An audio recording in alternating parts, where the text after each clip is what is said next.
2017 urte bitartean, Espainiar estatuan 769 hilketa matxista izan dira. 769 eraildako emakumea hain zuzen ere. Benetan, gogorra.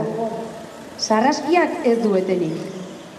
2018an, oraingoz, 89 eraildako emakume baititugu. Euskal Herriari dagokionez berriz, datuen arabera, 2003tik 98 hildako emakume, eta 11 hildako haur izan dira indarkeria matxistaren ondorioz. Erailketak indarkeria matxistaren adierazpen muturrekoena dira, baina ez ditugu ahaztu behar egunerokotasunean bizi ditugun indarkeria estrukturala, indarkeria simbolikoa, edota gorputzen aurkako indarkeria. Mota guztietako erasoak jasan behar izaten ditugu, gure egunerokoan. Kaletik botatzen dizkiguten hitz politak. Festa giroan pairatzen ditugun jazarpenak edo ukipenak.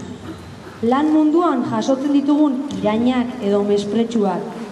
Edota inguru intimoenetan jasaten ditugun jarrera matxista. Erailketak dira violentzia hori guztien adierazpen lazgarriena.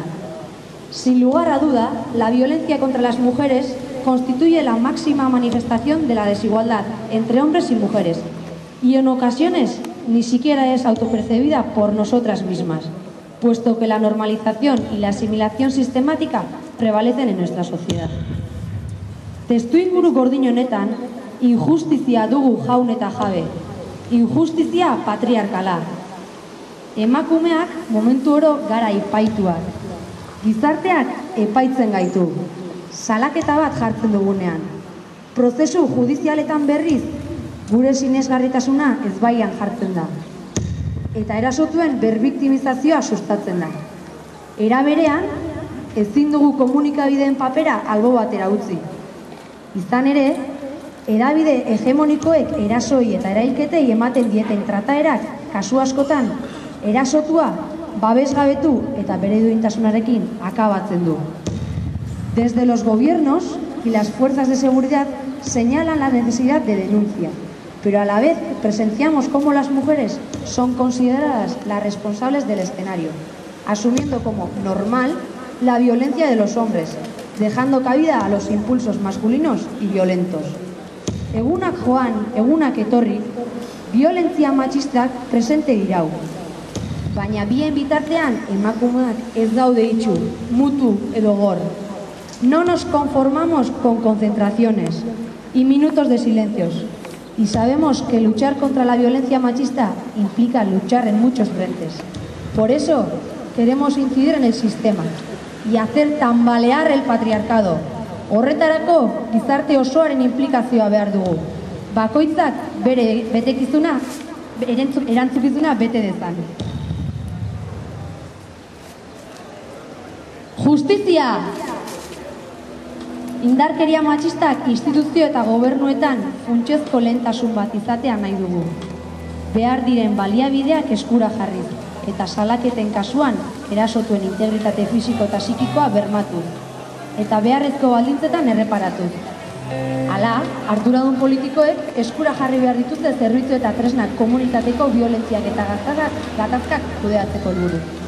Hezkuntza! La educación y el sistema de valores son un pilar básico para el cambio, tanto en las escuelas, en las calles, como en los hogares. La violencia contra las mujeres está intrínsecamente vinculada a los estereotipos de género, siendo una de las causas subyacentes de dicha violencia. Por eso, queremos rescatar la necesidad de la coeducación que promueva unas relaciones afectivas y sexuales sanas, dejando de criar princesas indefensas y machitos violentos. Komunikabideak! Komunikabide ezberdinen ardura azpimarratu nahi dugu. Violentzia matxistaren inguruko berriek trataera zorrotz bat izan dezaten. Bizilagunen aitortzetatik at, eraso ezberdinen errealitatea oinarritatik azalduz, kontestuaren larritasuna aintzat hartuak. Emakume feminista gisa, gure helburua honako hau litzateke. Indarkeria matxistaren ondorioz, inoiz, erailtako emakumeak bera ere egon ez dadila. Horregatik, guk argi dugu. Gora emakumeak! Gora!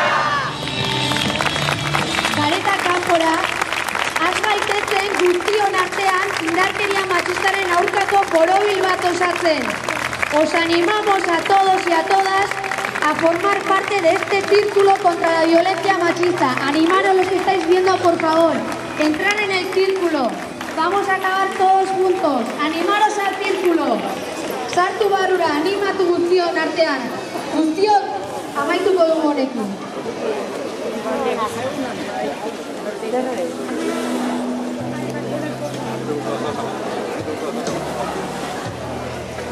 Eskuak eman, sartu borobilean, sartu. Guztion lana da eta. Zabaldu, erra, oso ondo. Feminismotik lanean eta borrokan gabiltza. Pixkanaka aurrera. Geure artean topatu. Elkartu, hausnartu eta zaindu. Gure jatorri, adin, identitate sexual edo eta pentsakera ezberdinetan errekonozitua. Vamos construyendo un mundo donde la libertad de las mujeres sea una certeza, donde ser mujer sea sinónimo de libertad y derechos.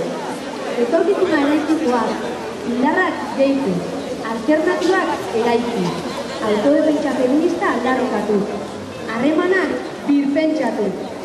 Es así como nos vamos empoderando, no solo individualmente, sino como colectivo, como sociedad.